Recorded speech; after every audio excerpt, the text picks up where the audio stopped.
Have you ever wondered how computers represent negative number? Here we talk about 3 methods used by computers. Number 1, sign and magnitude. Number 2, ones complement. Number 3, twos complement. Let's dive in and look at the first method.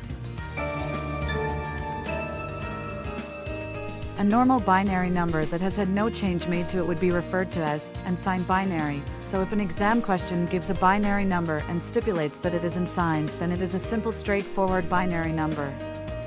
For example, 01011001 represents the positive numeric value of 89.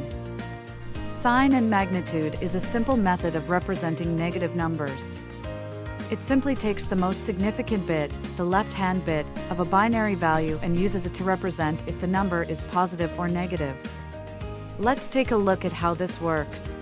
The rule of sign and magnitude is: the most significant bit represents if it is positive or negative. 0 equals positive, 1 equals negative. The remaining bits represent the value of the number. In this example, the most significant bit is 1, so the number is negative, and the remaining bits equate to the decimal value of 2, so the number shown here is -2, using the sign and magnitude method. Here is an example table showing the normal decimal values, the binary representation, and the sign and magnitude decimal values of the binary.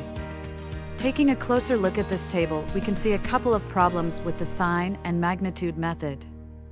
A few of the problems with the sign and magnitude method are: it creates 2 zeros, a positive and a negative 0. This is not needed and is a waste. Secondly, by using the most significant bit to represent if the number is positive or negative, it significantly reduces the possible representations that can be made with the length of binary given. Lastly, it causes some processing issues. Now let's take a look at how we use ones complement to represent negative numbers. The rule of ones complement is: take the positive value and flip the bits to create the complement. Let's use the value of binary 3 to see how this works. 011 represents positive 3. We take each bit and flip it, changing each bit from a 1 to a 0, or 0 to a 1. We are then left with the negative representation of the number. In this example, we have represented -3. Let's take a quick look at a table to see more examples. Using this method is more efficient than the sign and magnitude method because the most significant bit is not wasted. However, you can still see the problem that there is a positive and a negative 0. Lastly, we will look at twos complement.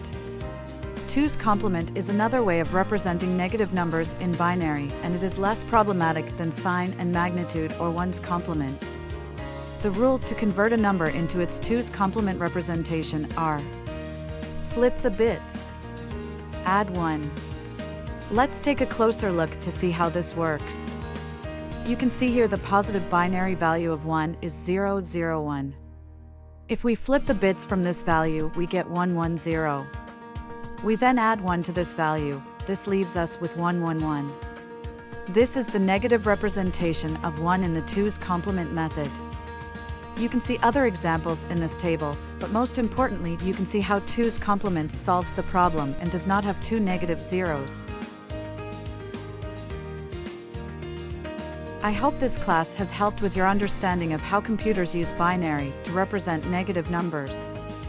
For more information, quizzes and worksheets on this topic, visit computersciencecafe.com.